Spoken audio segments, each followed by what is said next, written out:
ನಮಸ್ಕಾರ ಸ್ನೇಹಿತರೆ, ನಾನು ನಿಮ್ಮ ರಣಧೀರ ರಾಂಪುರ.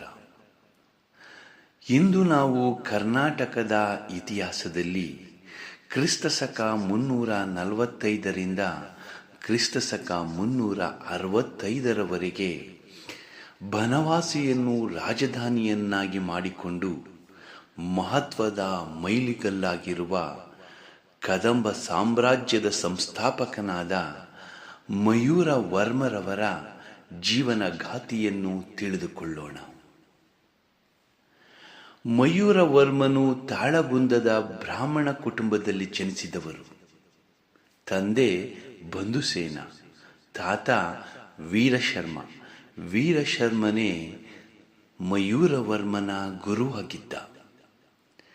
ಕ್ರಿಸ್ತಶಕ 450ರ ತಾಳಗುಂದದ ಶಾಸನ ಮಯೂರವರ್ಮನ ಕುಟುಂಬ ಮತ್ತು ಮೂಲದ ಬಗ್ಗೆ ನಂಬಲರ್ಹದ ಮಾಹಿತಿಯನ್ನು ನೀಡುತ್ತದೆ.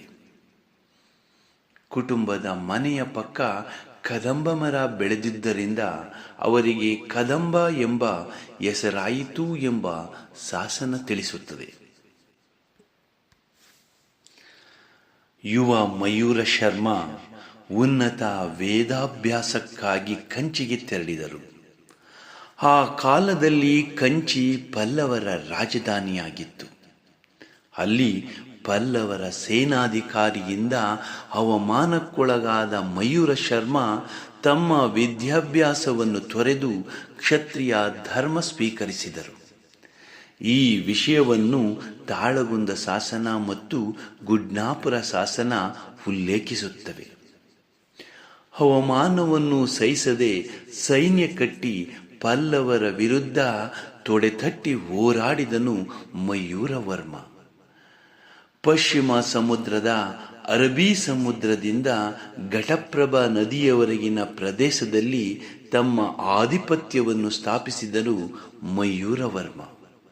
ಕ್ರಿಸ್ತಶಕ 345ರಲ್ಲಿ ಕದಂಬ ವಂಶದ ಆಡಳಿತ ಪ್ರಾರಂಭವಾಯಿತು.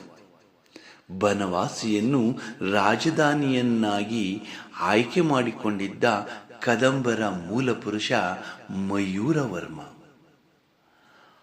ಆ ಕಾಲದಲ್ಲಿ ಪಲ್ಲವರ ಪ್ರಭಾವ ದಕ್ಷಿಣ ಭಾರತದಲ್ಲಿ ಹೆಚ್ಚಾಗಿತ್ತು. ಇತಿಹಾಸದ ಕೆಲವು ಪಂಡಿತರ ಅಭಿಪ್ರಾಯದ ಪ್ರಕಾರ ಪಲ್ಲವರ ರಾಜ ವಿಷ್ಣುಗೋಪ, ಉತ್ತರ ಭಾರತದ ಸಮುದ್ರಗುಪ್ತ ಇವರ ನಡುವೆ ನಡೆದ ಯುದ್ಧಗಳ ಕಾಲಘಟ್ಟದಲ್ಲಿ ಮಯೂರವರ್ಮನ ಬಂಡಾಯವು ನಡೆದಿರಬಹುದು. ಇದರಿಂದ ಪಲ್ಲವರ ಪ್ರಭಾವ ಕುಗ್ಗಿ ಕದಂಬರ ಉದಯಕ್ಕೆ ಅವಕಾಶ ಸಿಕ್ಕಿರಬಹುದು ಎಂಬ ಅಭಿಪ್ರಾಯವೂ ಇದೆ. ಕರ್ನಾಟಕದ ಮೊದಲ ಸ್ವತಂತ್ರ ಸ್ಥಳೀಯ ರಾಜ ಮಯೂರವರ್ಮ. ಬ್ರಾಹ್ಮಣ ಮೂಲದಿಂದ ಕ್ಷತ್ರಿಯ ಧರ್ಮ ಸ್ವೀಕರಿಸಿದ ಅಪರೂಪದ ಉದಾಹರಣೆ.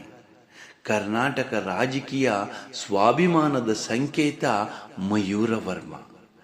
ಕನ್ನಡ ಭಾಷೆ ಮತ್ತು ಸಂಸ್ಕೃತಿಗೆ ರಾಜಾಶ್ರಯ ನೀಡಿದ ಆರಂಭ ಈ ಮಯೂರವರ್ಮನ ಕಾಲದಲ್ಲೇ ಪ್ರಾರಂಭವಾಯಿತು. ಕದಂಬರ ಕಾಲದಲ್ಲಿ ಕನ್ನಡದ ಪ್ರಾರಂಭಿಕ ಶಾಸನ ಪರಂಪರೆ ಬೆಳೆಯಿತು.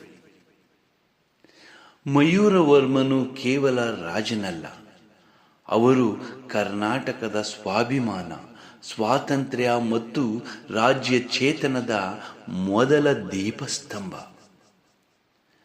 ಈ ವಿಡಿಯೋ ನಿಮಗೆ ಇಷ್ಟವಾದರೆ ಲೈಕ್ ಮಾಡಿ, ಶೇರ್ ಮಾಡಿ, ನಮ್ಮ ಚಾನಲ್ ಅನ್ನು ಸಬ್ಸ್ಕ್ರೈಬ್ ಮಾಡಿ.